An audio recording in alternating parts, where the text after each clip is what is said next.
Welcome to MB kitchen. আশা করছি তোমরা সবাই খুব ভালো আছো। আজকের রেসিপি ভালো লাগলে ও আরও নিত্য নতুন রেসিপি পেতে চ্যানেলটা প্লিজ সাবস্ক্রাইব করে দিও। ম্যাগি খেতে প্রায় সকলেই ভালোবাসো। চটজলদি আমার মুখরোচক সুস্বাদু খাবার আর কী বা আছে। তবে শুধু সেদ্ধ বা ফ্রায়েড ম্যাগি নয়, ম্যাগি দিয়ে বানাতে পারো ম্যাগি পাকোড়া। বাড়িতে হঠাৎ অতিথি এলে ম্যাগি থাকলেই হলো, বানিয়ে ফেলো মুচমুচে এই স্ন্যাক্স। একটা প্যানে 1 কাপ ফুটন্ত জলে ম্যাগি দিয়ে দেব। কিছুক্ষণ পর দিয়ে দেব ম্যাগি মশলা। ম্যাগি সেদ্ধ হয়ে গেলে একটু শুকনো শুকনো করে ম্যাগি নামিয়ে ঠান্ডা করতে দেব। ম্যাগি ঠান্ডা হয়ে গেলে তার মধ্যে দিয়ে দেব পেঁয়াজ কুচি, কাঁচা লঙ্কা কুচি, বেসন,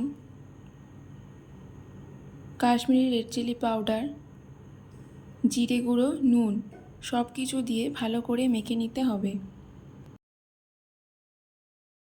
এরপর কড়াইতে সাদা তেল দিয়ে তেল গরম হয়ে গেলে পকোড়ার আকারে সোনালি করে ডিপ ফ্রাই করে ভেজে তুলে নেব। ভাজার সময় আঁচ কখনোই বেশি করা যাবে না, লো থেকে মিডিয়ামে রেখে ভেজে তুলে নেব।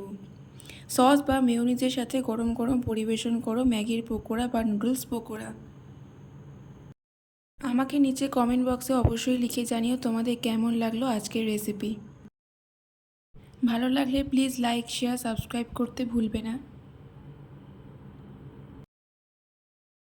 আজকের মতো এই পর্যন্ত। আবার চলে আসবো অন্য কোনো রেসিপি নিয়ে। ততক্ষণ সবাই ভালো থেকো, সুস্থ থেকো, আমার চ্যানেলের পাশে থেকো।